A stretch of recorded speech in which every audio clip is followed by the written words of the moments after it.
আজকের ভিডিওতে আমি আলোচনা করব effect of transaction on accounting equation.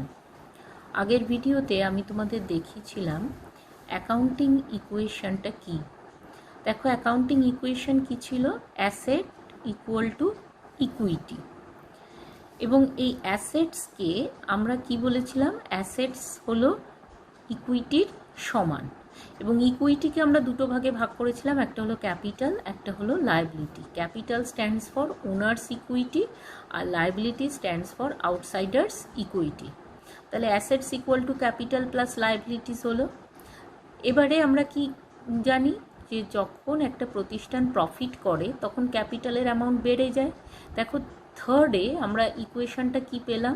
Assets equal to capital plus profit plus liability. Profit আমরা কীভাবে নির্ধারণ করি? রেভিনিউ মাইনাস এক্সপেন্স করে। তাহলে assets equal to capital plus প্রফিটের জায়গায় আমরা লিখলাম revenue minus expenses plus liabilities. এইবারে দেখো, assets equal to capital plus revenue minus expenses plus liability, অর্থাৎ জাস্ট ব্র্যাকেটটাকে তুলে দিয়েছি।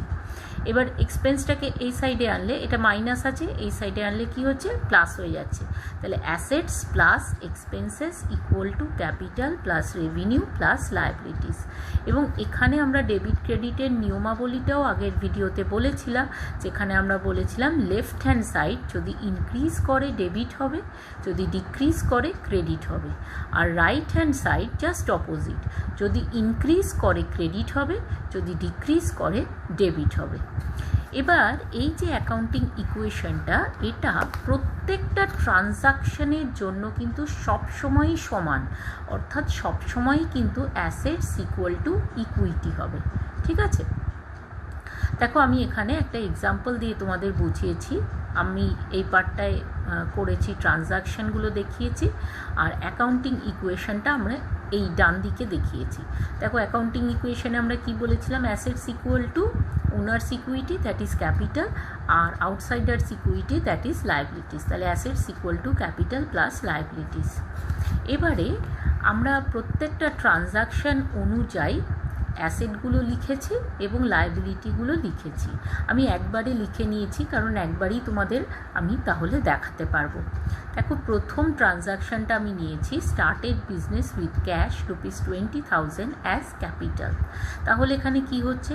ক্যাশ বাড়ছে, 20,000 আসলো, আর ক্যাপিটালও 20,000 এলো। তাহলে এখানে দেখো ইকুয়েশনটা সমান হচ্ছে, অ্যাসেটসও আছে 20,000 অ্যাজ ক্যাশ, আর ইকুইটিও আছে 20,000 অ্যাজ ক্যাপিটাল। ক্লিয়ার? এবার 2 নম্বর ট্রানজাকশন দেখো, purchase furniture for ₹500 in cash. তাহলে এবার নতুন একটা অ্যাসেট এসেছে, ফার্নিচার, আর ক্যাশ চলে গেছে। তাহলে ক্যাশ থেকে 500 লেস ফার্নিচার আসছে, তাহলে 500 প্লাস হচ্ছে। স্টক এখনও কিছু আসেনি, এটা পরবর্তী ট্রানজাকশানে আসবে, আমি এখন এমনি জাস্ট 0 লিখে দিয়েছি। আর ক্যাপিটালও দেখো কিছু পরিবর্তন হয়নি, লায়াবিলিটিসও কিছু পরিবর্তন হয়নি।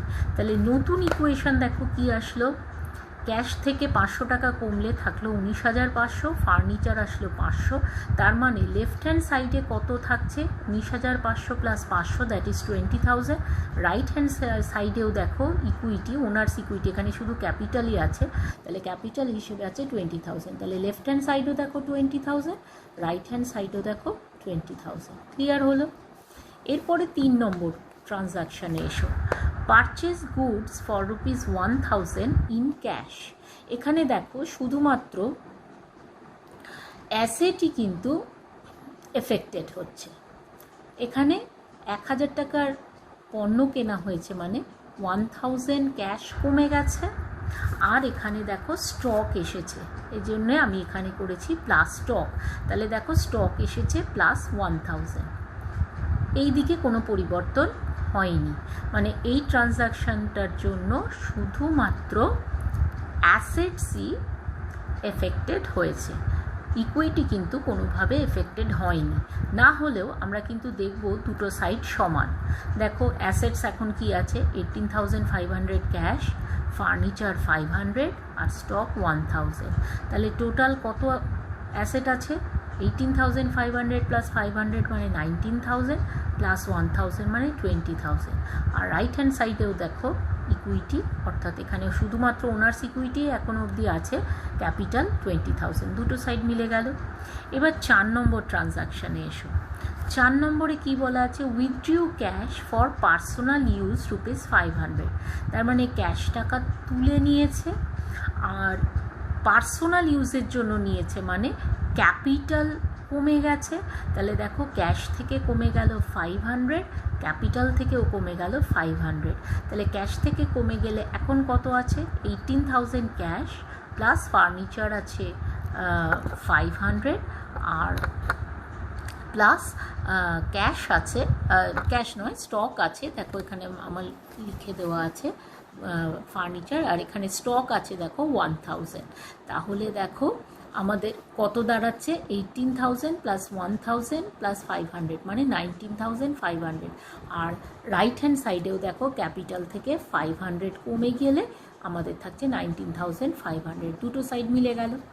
এরপরে দেখো লোন টেকেন ফ্রম ব্যাঙ্ক ₹8,000। তাহলে এবারে ক্যাশ টাকা এসেছে, তাহলে ক্যাশ বেড়ে গেছে 8,000। আর এখানে নতুন একটা লাইবিলিটি এসছে, দেখো আমি উপরে লিখে দিয়েছি লাইবিলিটিসের নিচে ব্যাঙ্ক লোন। তাহলে ব্যাঙ্ক থেকে লোন নিয়েছি, নতুন লাইবিলিটি এসছে ব্যাঙ্ক লোন 8,000। তাহলে এবার দেখো তো দুটো সাইড মিলছে কি না নতুন ইকুয়েশানে। এখন নতুন ইকুয়েশান দাঁড়াচ্ছে দেখো ক্যাশ 18,000 প্লাস 8,000 26,000, প্লাস ফার্নিচার দাঁড়াচ্ছে 500, প্লাস স্টক দাঁড়াচ্ছে 1000। তার মানে টোটাল 27,500।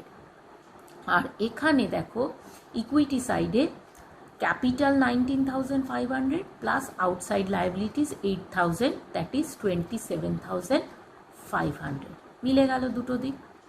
লাস্ট এন্ট্রি দেখো, এই ট্রানজাকশানের ক্ষেত্রে দেখো মোর দ্যান 2 আইটেম এফেক্টেড হচ্ছে। Sold goods costing ₹500 for cash ₹2,000। তাহলে এখানে যে পণ্যের দাম 500 টাকা সেটা 2,000 টাকায় বিক্রি করেছে, তার মানে 2,000 টাকায় বিক্রি করার দরুন প্রফিট হয়েছে, কারণ 500 টাকার পণ্য 2,000 টাকায় বিক্রি করেছে মানে কি 1,500 টাকা প্রফিট হয়েছে। তাহলে দেখো ক্যাশে কত আসছে 2,000, কারণ 2,000 টাকায় বিক্রি করেছে, তাহলে ক্যাশ বাড়ছে 2,000। আর স্টক কমে যাচ্ছে, কতটা কমবে, কস্ট প্রাইস অনুযায়ী কমবে, কারণ তোমাদের নিশ্চয়ই মনে আছে stock is to be valued at cost price or market price whichever is lower. তাহলে এখানে আমরা কস্ট প্রাইসটা লোয়ার, কস্ট প্রাইসেই ভ্যালুয়েশন করছি। তাহলে দেখো 500 টাকা কমছে।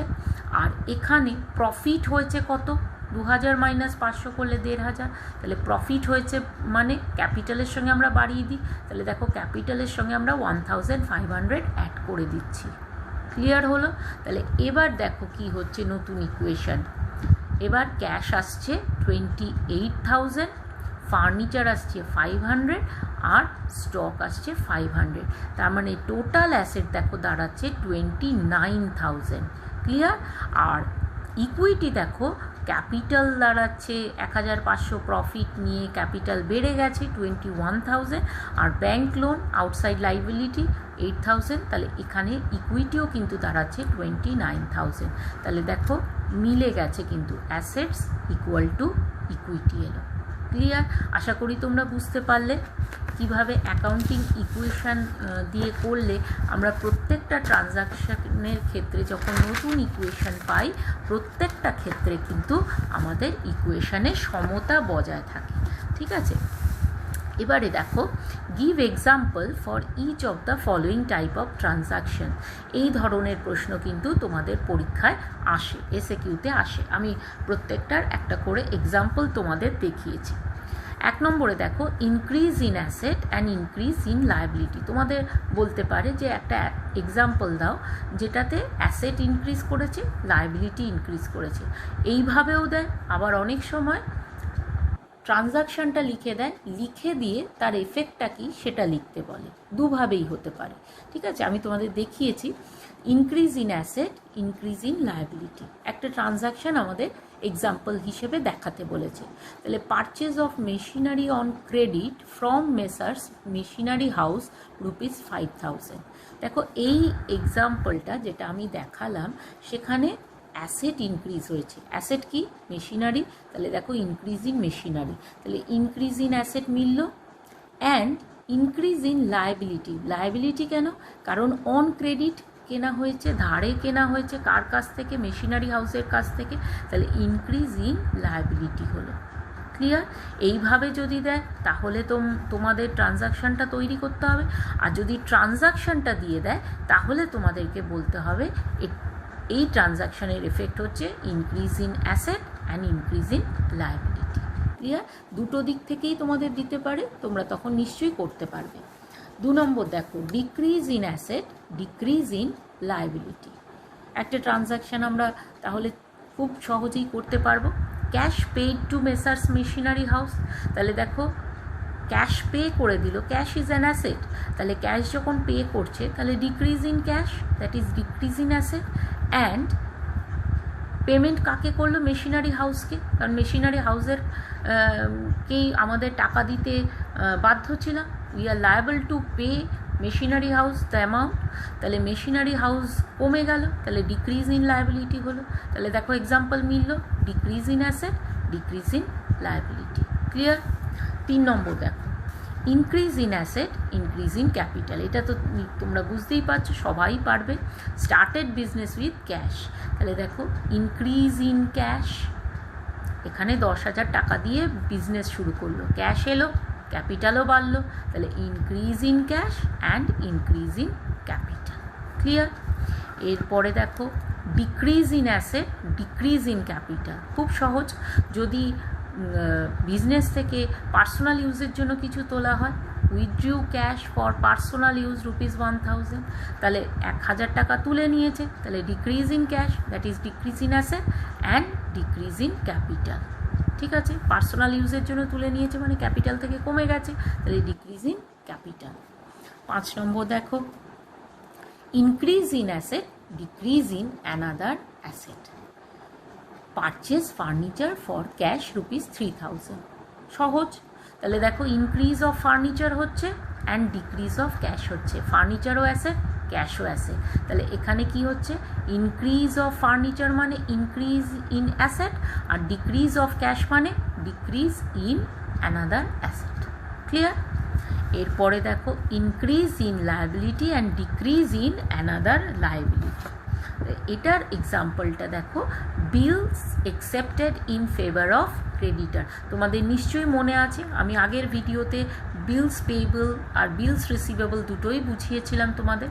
তাহলে এবারে bills payable accepted in favour of creditor, অর্থাৎ ক্রেডিটারকে আমার টাকা প্রদেয় আছে, we are liable to pay to the creditor ₹2,000, কিন্তু আমি এখন দিতে পারছি না, সেই জন্য আমি বিল অ্যাকসেপ্ট করলাম। তো বিল অ্যাকসেপ্ট করলাম মানে দ্যাট ইজ বিলস পেয়েবল।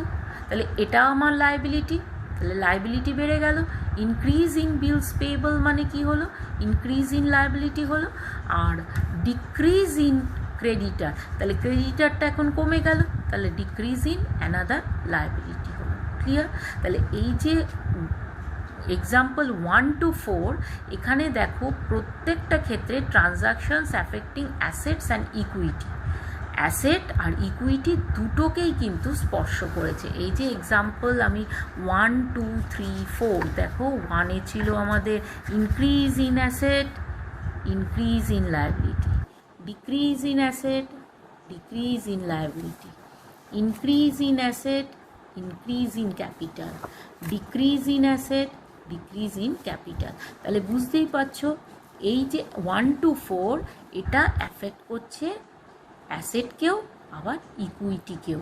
কিন্তু এই যে 5 and 6, এখানে দেখো 5-এ কী ছিল? Increase in asset, decrease in asset. 6 কী ছিল? Increase in liability, decrease in another liability. তাহলে এটা কিন্তু affecting these two transactions, 5 and 6, these two transactions are affecting only assets or only equities. Clear? আরেকটা তোমরা দেখো, যেখানে একটা ট্রানজাকশান মোর দ্যান 2 আইটেমকে এফেক্ট করতে পারে। এটা আমি তোমাদের অ্যাকাউন্টিং ইকুয়েশন করার সময়ও দেখিয়েছি, আরেকবার দেখিয়ে দিচ্ছি। Transactions affecting more than 2 item. দেখো, sold goods costing ₹12,000 on credit for ₹14,000, তার মানে 12,000 টাকা মূল্যের পণ্য 14,000 টাকায় ধারে বিক্রয় করা হয়েছে। তাহলে এখানে 12,000 টাকার পণ্য কমে গেছে, decrease in stock ₹12,000, that means decrease in asset. এবার ধারে পণ্য বিক্রয় করা হয়েছে মানে কি, ডেটার্স বেড়ে গেছে, তাহলে ইনক্রিজ ইন ডেটার্স ₹14,000। ডেটার্স কি, অ্যাসেট, তাহলে দেখো ইনক্রিজ ইন অ্যাসেট। ক্লিয়ার হলো? আর প্রফিট হয়েছে, 12,000-এর পণ্য 14,000-এ বিক্রয় হয়েছে, মানে 2,000 প্রফিট হয়েছে। তাহলে প্রফিট হলে পরে কি হয়, ক্যাপিটাল বেড়ে যায়, সেটাই আমি লিখেছি। দেখো, increase in capital for profit ₹2,000, that implies increase in capital. তাহলে দেখো, মোর দ্যান 2 আইটেমস এফেক্টেড হয়েছে। ঠিক আছে, আগের বার প্রত্যেকটা 2টো করে আইটেম এফেক্টেড হচ্ছিল, এখানে কিন্তু মোর দ্যান 2, 1 2 3। ডিক্রিজ ইন অ্যাসেট হয়েছে, ইনক্রিজ ইন অ্যাসেট হয়েছে, ইনক্রিজ ইন ক্যাপিটাল হয়েছে। ডিক্রিজ ইন অ্যাসেট কী করে হলো, স্টক ডিক্রিজ করেছে। ইনক্রিজ ইন অ্যাসেট কীভাবে হলো, ডেটার ইনক্রিজ করেছে। আর ইনক্রিজ ইন ক্যাপিটাল কী করে হলো, কারণ প্রফিট হয়েছে। ক্লিয়ার? এইবারে আরও কিছু প্রবলেম তোমাদের করতে দেয়। আমি তোমাদের 3টে প্রবলেম দেখিয়েছি। এই ধরনের ছোট ছোট অঙ্ক এসএকিউতে আসে। If total assets of a business are ₹1,30,000, net worth ₹80,000, calculate the creditors. Net worth মানে হচ্ছে owners equity. Owners equity implies capital. Clear? তাহলে নেট ওয়ার্থ বলতে বোঝায় ওনার্স ইকুইটি। ওনার্স ইকুইটি মানে ক্যাপিটাল। আমাদের অ্যাকাউন্টিং ইকুয়েশন কি, assets equal to capital plus liability.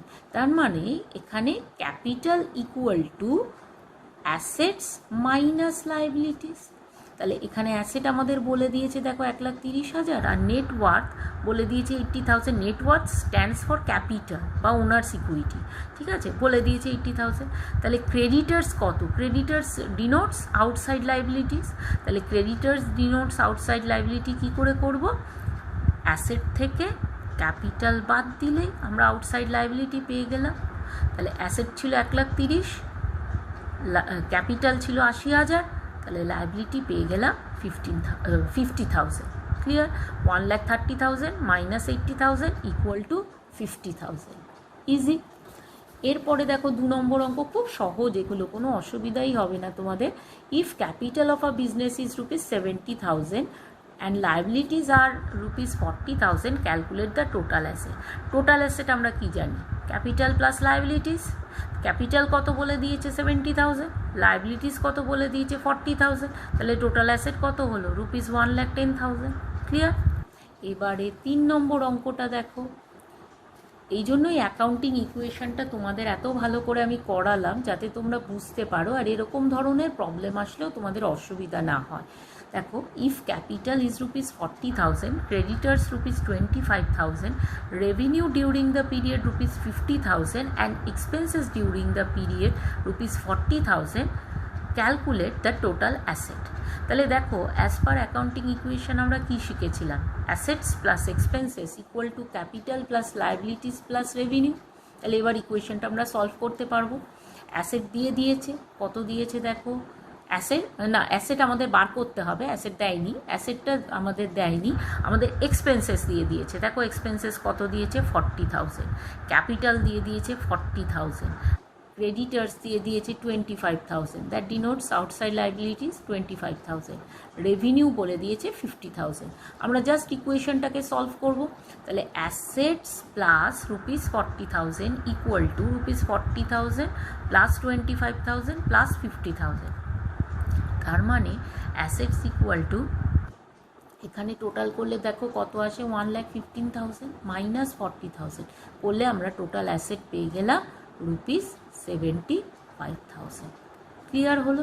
আশা করি তোমাদের অঙ্কগুলো বুঝতে এবং অ্যাকাউন্টিং ইকুয়েশনের মাধ্যমে এগুলো সলভ করতে কোনো অসুবিধা হবে না। যদি তবু কারো কোনো প্রবলেম হয় অবশ্যই আমাকে জানাবে।